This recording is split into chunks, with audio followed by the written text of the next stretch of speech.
as if we are the other. Moving on, our next speaker is Lindsey German. She's convener of National Stop the War.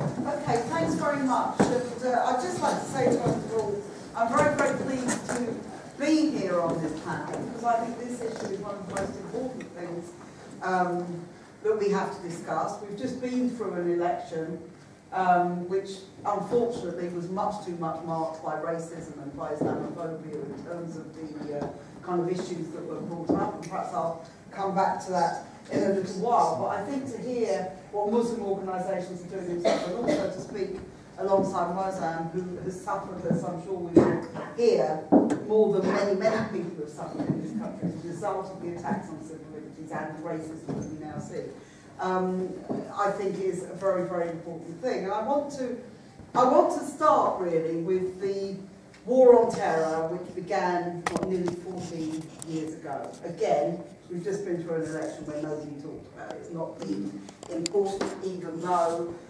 probably the deaths in Iraq and Afghanistan and everywhere else add up to probably more than 1 million people, certainly more than 500,000 people. This is never recognised, it's never really talked about. But those of us who opposed this war, as many I'm sure in the room here tonight did, going back 14 years, we said at the time it would not only be counterproductive in its own terms, in other words, it wouldn't stop terrorism. And who can say that isn't true? Terrorism has grown on an absolutely exponential scale since 2001. The area, for example, that is controlled by ISIS, they now control, people say they control something like half of the area, the land area of Syria and large parts of Iraq, is much, much greater than anything controlled by bin Laden back in 2001. There is terrorism now in a whole range of countries across the globe, and of course one of the reasons that we're hearing so much about this is that there have been terrorist attacks here in Europe, not just the events that we saw 10 years ago here in Britain, where the London Tube was, where we had suicide bombers on the London Tube, but also, of course, the events of Charlie Hebdo in France earlier this year, the various attacks that have gone on. So people are right to say that this war on terror hasn't diminished terror, it's created terrorism, it's created the conditions under which terrorism can flourish. And that was one thing that many of us said at the time. The second thing that we said was that this war on terror will lead to a greater level of racism and Islamophobia against Muslims. And again, I think the stories we hear now, we didn't hear anything comparable to this 14 years ago. There were racist attacks, there was Islamophobia, of course, but it wasn't on the scale, and it wasn't as respectable. It wasn't something which since then we've seen countries pass laws, in countries like France, to ban women from wearing the hijab in public education. We've seen people banned from wearing the burqa in public places. We're seeing in Switzerland that no more mosques could be built. All of these things have now gathered pace over those last 14 years. The third area in which this has happened is, of course, the attacks on civil liberties.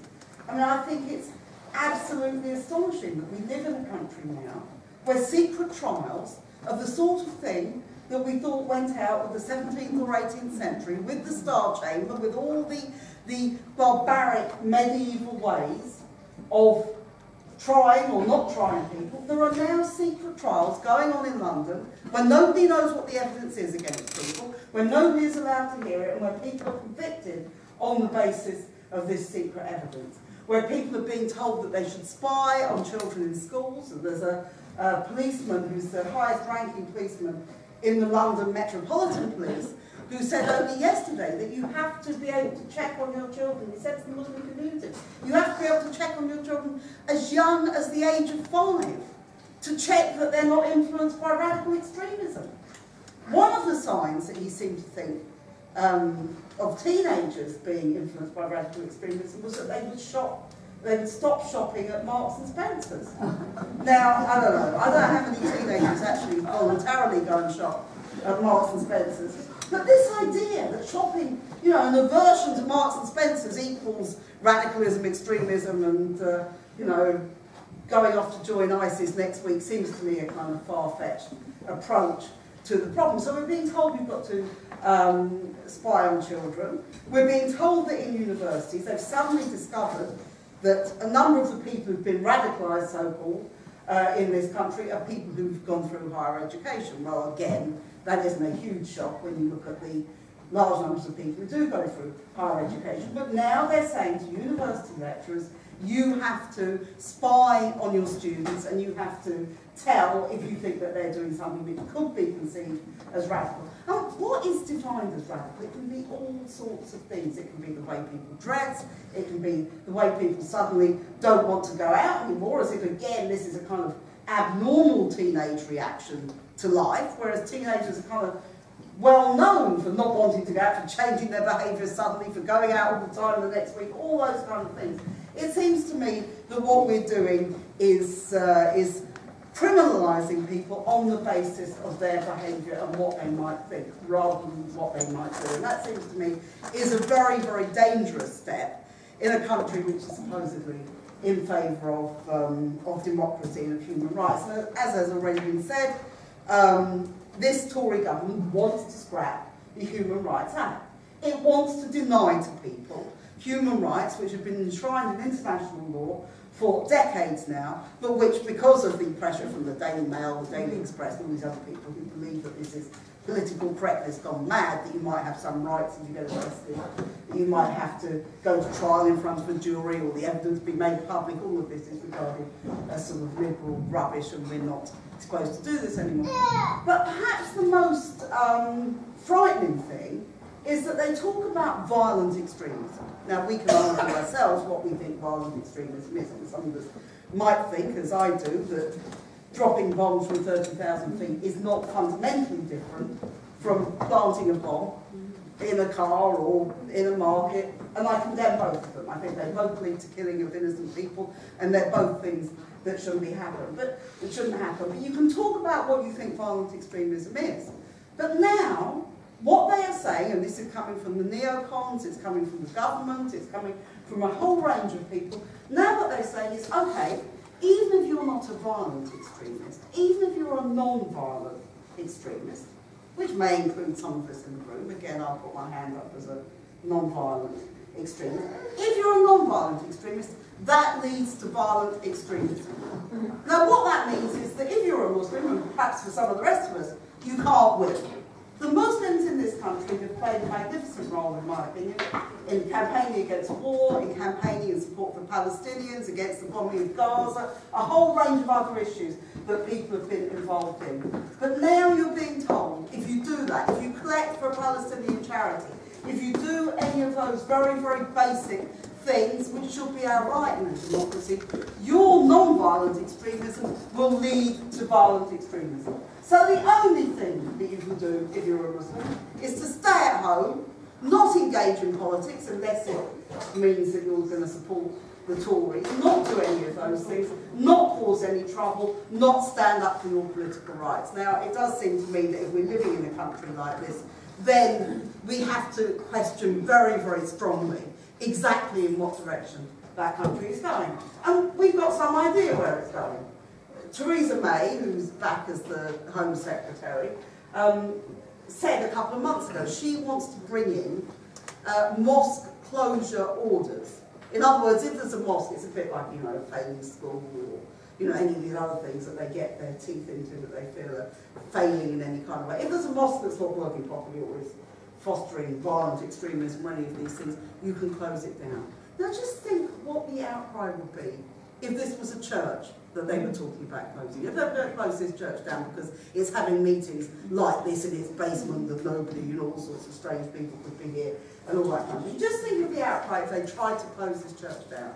Just think of the outcry if they tried to close a synagogue down, or a Sikh temple, or any of those things. But Muslims seem to be, and their mosques seem to be absolutely fair game in all these ways. And we have to be very, very strongly opposed to this. We have to be opposed to prevent in the schools, where this is a way of spying on children and forcing teachers to do what certainly in my experience the teachers in London do not want to do, which is to say that Muslims have to change the way that they behave. That's what they're trying to do with the prevent agenda. And they're also trying to say that there is something inherently violent and non-Western and non-civilized about Islam as a religion. This is the kind, the clash of civilizations argument, that we're civilized here in the Christian West with our, no history at all of, colonial invasions, massacres or any of the other things, which of course we should remember that many people who are Muslims in this country, or indeed immigrants from Asia and from the Middle East, whatever their religion, know the history of their own countries and know what happened in all sorts of countries, from India to Kenya to all these things, where the British played a very, very big role in massacring people. There's not much more brutal than what they did to the Mau Mau with the concentration camps and so on, which has just come out now all these years later, which took place in the 1950s in Kenya. So they're saying there's something kind of inherently violent and dangerous about this. Now, let's just put this in perspective for a minute. In the last 30 years, the US and its allies has invaded or bombed or occupied a total of 14 Muslim countries around the world. And, this isn't, in some cases it's done on 3. This is something we know there have been substantial wars in Afghanistan and in Iraq. And we know those wars are still continuing.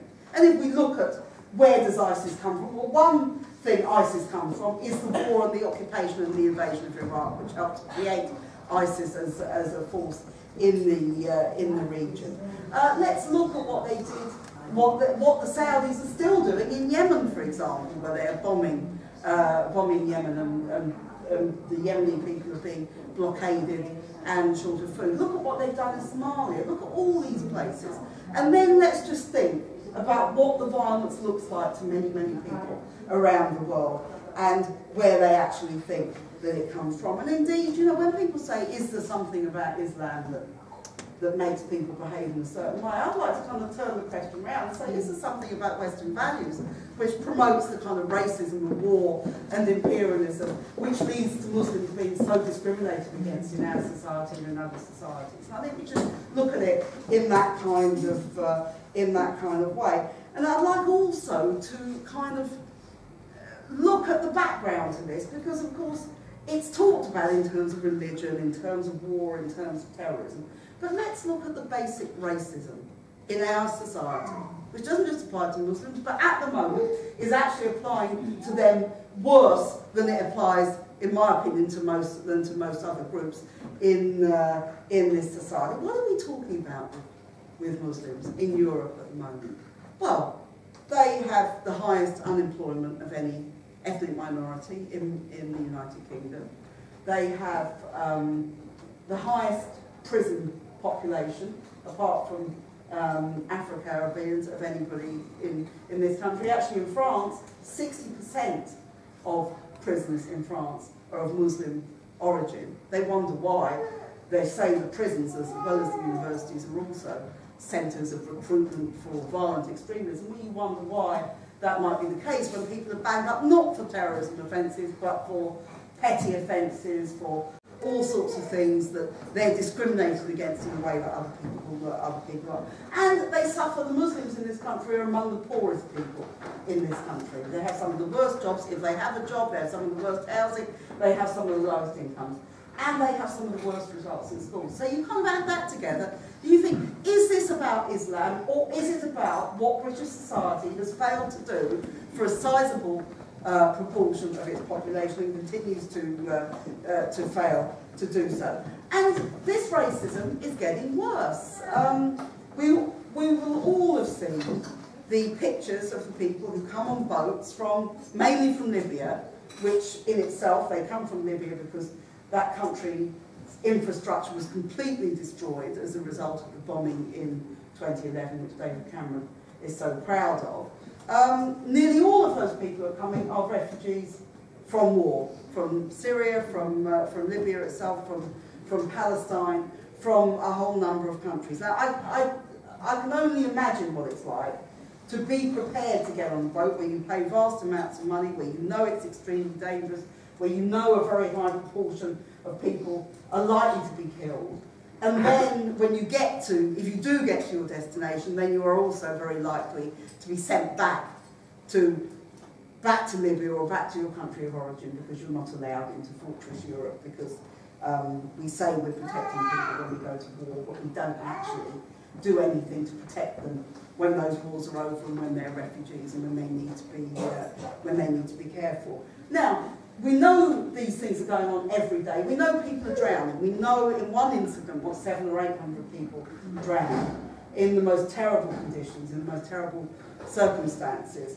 And the answer from this government and from many other governments was that we have to send them back. We can't allow them to be accepted because this will just encourage more people to come. This is a kind of barbarism that is behind a lot of the racism that we're now getting. And you have, you know, Katie Hopkins, who, I mean, when I first heard Katie Hopkins, I thought she must be an invented kind of character, that nobody could be as sort of callous and brutal and hideous as she was.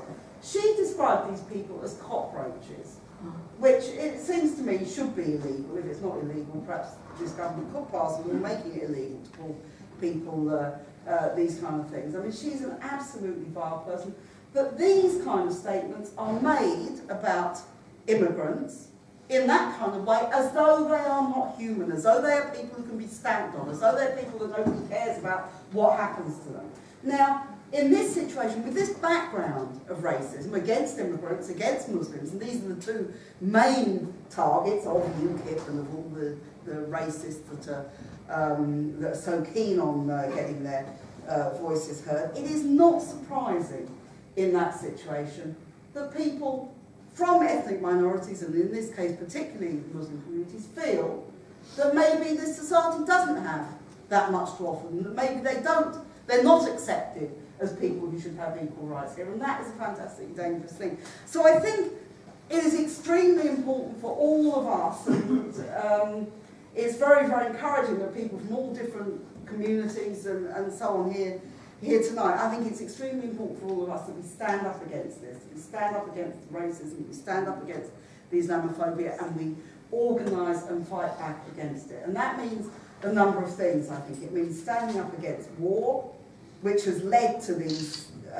hideous situations. It's led to, you know, we're told these are humanitarian wars, and yet we've created humanitarian disasters in every country where we've intervened. So we should stand up against war, we should stand up against the scapegoating, we should say that Muslims have the right to dress how they want, to eat what they want, to pray how they want, to pray where they want. All of these are basic, surely, human rights that we should subscribe to. But we also have to say we've now got, well, hopefully not, but it looks like we may have, and I know in Scotland you have a different perspective over many of these things, but it looks like in Westminster we've got another 5 years of Tory government, which is not only waging war abroad, it's not only waging war on ethnic minorities and on immigrants, it's also waging war on its own, on the domestic agenda. It's waging war with austerity, it's waging war on the poorest people. We've got a Queen's speech tomorrow. How bizarre, you know, that the Queen is going to sit there in millions and millions of pounds of jewels and robes and God knows what else, and tell us all how we all have to tighten our belts and that we can't afford to pay the poorest people, or we have to move out of a flat if we've got 2 bedrooms and you're only supposed to have 1, or, you know, people are getting far too much child benefit and the children might actually be going to bed fed and not hungry every night. This is the kind of sick society that we're living in, and one reason we live in that kind of society is because so much money is spent on the military and on wars and on all those kind of things. So it's about fighting back on those things. I mean, I know in England we've got a demonstration on the 20th of June, which is against austerity, and I understand in Scotland there's one as well, which the STW and people are calling, and I hope everybody.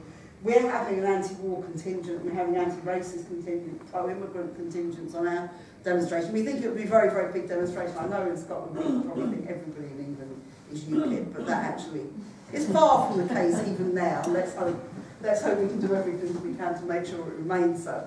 And actually we think there will be very large numbers of people who do support the rights of everybody to be equal, who do support the right for everybody to have a basic house and an income and an education and all the essential things that people need. So this is about standing up against all these things, but it's not just saying these things are terrible, it's also saying, come on, we can't put up with 5 years of these people because they will wreck anything good that we have at the moment. Therefore, it's about organising and fighting back, and that has to start now. Thank you.